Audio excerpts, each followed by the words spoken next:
melakukan sedekah harus waspada. Jangan-jangan itu seruan hawa nafsu. Sehingga kita senang bersedekah, ternyata sama bibi kita tidak pernah membantu. Hawa nafsu. Oh, sering umrah bolak-balik, bibinya kelaparan, hawa nafsu. Hadir pengajian begini, suaminya ditinggal padahal suaminya baru pergi, hawa nafsu. Ajak suaminya, mana yang punya hawa nafsu?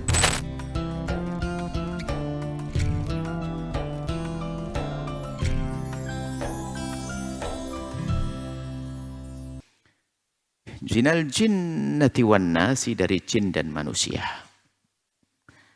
Jadi dalam diri manusia sendiri nanti terus kemudian ada dirimu, itu ada namanya nafsu, hawa nafsu.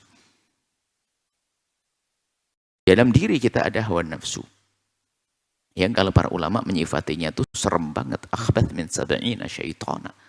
Lebih serem daripada 70 syaitan. Nah, karena kalau hawa nafsu menggoda,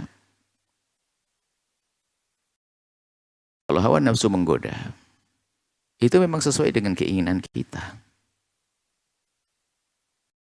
Dan setan kalau menggoda, beda. Jadi mungkin ada para ulama mencermati bagaimana bedaan godaan setan sama godaan hawa nafsu diri kita sendiri. Kalau setan itu, dia sudah pengalaman dengan kejahatannya yang banyak. Jadi kalau ingin menjuruskan manusia, disuruh mabuk kok nggak mau mabuk, setan pergi, suruh yang lain nyuri aja deh. Gitu.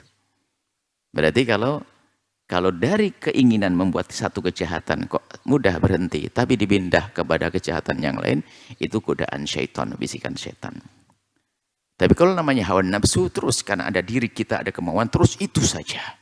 Pokoknya harus itu. Misal na'udzubillah, orang mau terpesona dengan urusan syahwatnya, dia dialihkan nggak bisa, kemanapun balik lagi ke situ, balik lagi melakukan kehinaan. Berarti hawa nafsu. Nggak terlalu penting mengetahui perbedaannya. Yang penting kita harus waspada, bahwasanya keharaman harus kita hindari. Apakah haram atas bisikan syaitan atau haram atas bisikan hawa nafsu? Cuman nafsu itu permasalahan dalam diri kita. Wa nafsu kallati baina jambayk. Nafsu di dalam dirimu. Nafsu dalam diri kita sendiri. Makanya nanti ada satu ilmu dahsyat yang luar biasa, adalah ilmu memerangi hawa nafsu. Ilmu tasawuf. Memerangi hawa nafsu. Inna nafsa la'amaratum bisu. Yang namanya hawa nafsu senantiasa menyeru kepada kehinaan. Ilmu yang panjang tentang ilmu tasawuf. Ilmu memerangi hawa nafsu.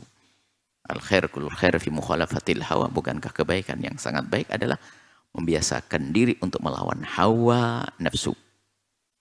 Sehingga terus kita perangi hawa nafsu. Maratib-maratibnya hawa nafsu. Hawa nafsu, sehingga hawa nafsu yang amarah selalu memerintahkan kita.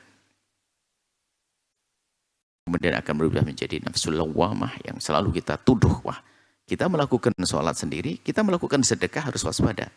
Jangan-jangan itu seruan hawa nafsu. Sehingga kita senang bersedekah, ternyata sama bibi kita tidak pernah membantu. Hawa nafsu.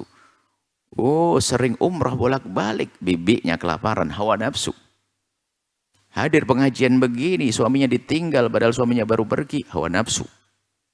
Ajak suaminya, mana yang punya hawa nafsu? Ayo, halus ngajak kebaikan, tapi hawa nafsu. Kalau sama orang di luar bisa ketawa, ketiwi, tapi sama suami keluar taring, hei perempuan, hawa nafsu. Para suami di rumah direktur berwibawa, santun, lembut, mudah menyapa, sampai di rumah seperti monster, hawa nafsu, kebaikanmu. Harus kita memperhatikan begitu dahsyatnya hawa nafsu di dalam diri kita. Sehingga ilmu tasawuf menjadikan kita adil. Membantu bangun pondok dan sebagainya. Ponakannya nggak ngaji, nggak punya duit, hawa nafsu.